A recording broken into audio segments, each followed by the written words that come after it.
The Zimbabwean government adopted Education 5.0 to help position its students in the world today so that they are competitive enough and are adept at acclimatizing to the current environment.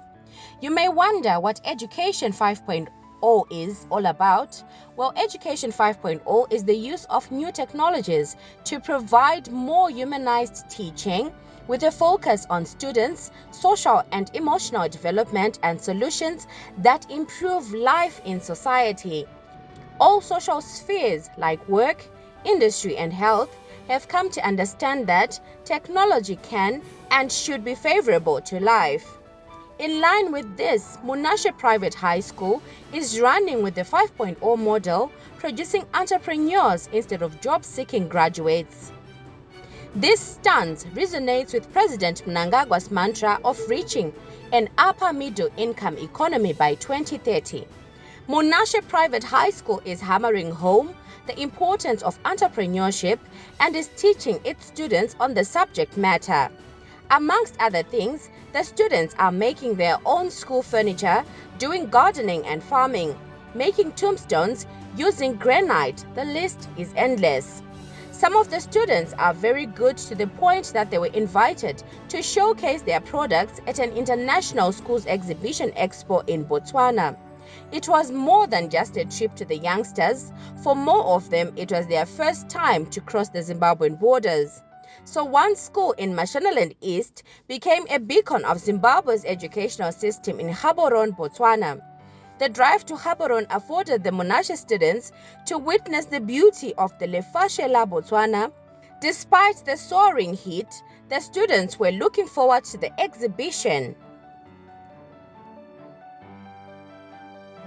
Hello, my name is Shalom. I'm a former student from Munashe High Private School.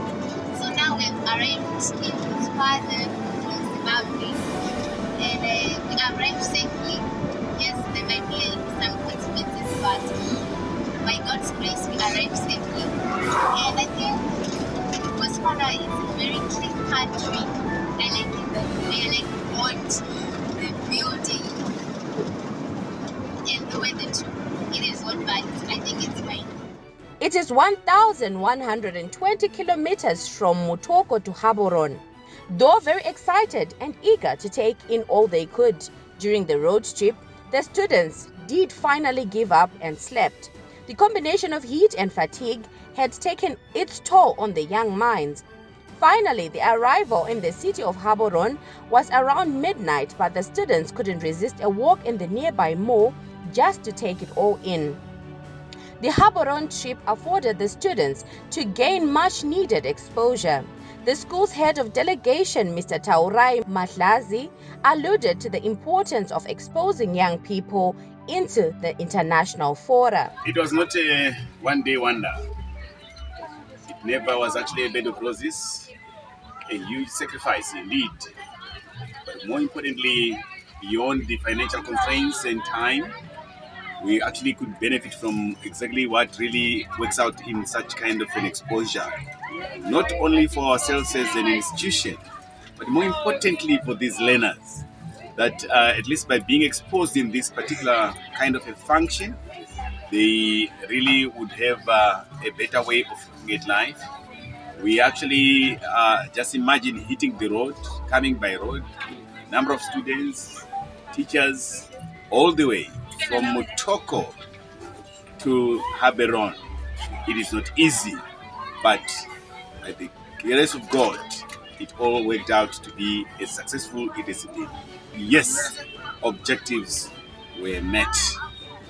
In the sense that if you look at the huge response our particular desk at the exhibition center received and the comments we really got positively from the members and visitors who came to our stand, it speaks volumes about exactly how much you could have missed if you not come here. On day 2, everyone had to fuel up to gain energy for the exhibition. After all, the mind works better when it is fully nourished, and nourishment of the mind and stomach did happen from the director to the students. Hi, my name is Masha School. that reform to learner education that all the way from we are now in Botswana, and the journey was fine, but it was extremely long. We had some bumps, but with God's grace, we are now here. It had rained previously, but there was absolutely no evidence. The heat was blazing, but our trailblazers were raring to go.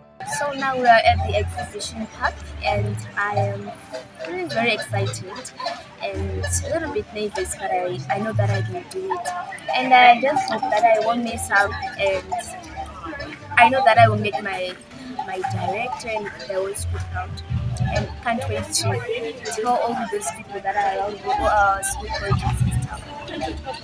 I feel excited that I'm finally here. I feel so unreal that I'm here, and I hope I can put on my best performance. And I can't wait to see other visitors that I'm seeing.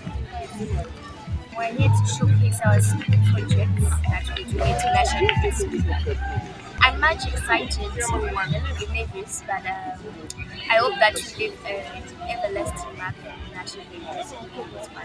Such projects are important as it helps in the future for us. As like our director always wanted us to start hands-on projects, so that despite the unforgiving heat, the team managed to complete its setup in no time. And one interesting thing is that during the setup, the director, Mr. Gwangwadze, met with an old friend from primary days. It's a small world indeed. Now in Mutoko, it is customary that when visitors come to your home, the first thing that you do is to give them water. It's a sign of acknowledgement by the host to the traveler that perchance you have had a long journey. Here is water to quench your thirst. Muta was the guy welcoming the visitors. He did a splendid job. The exhibition went on well, with the Munashe students proving to the whole community that they indeed know their stuff. Theirs was the only stand that was manned and directed by students.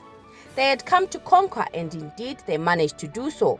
Various people came in and they left the stand in awe of the learners and the Zimbabwean government school model. Okay, so we've been here for 102 hours, but I've learned different kinds of people. Okay, the first batch, I guess they were motivated. They actually motivated me to study just because of the way they were speaking. They were inspiring. Because upon showing them our projects, right, they said something really positive, which made me become much more eager to continue doing what we're doing at high school. Then we also had those people who made the whole exhibition a bit challenging just because of the questions they were asking us. It actually put me to task, and I found a way to tackle the problem though, and found a solution to every question that they answered, that they asked me. Sorry. So that's been our journey so far.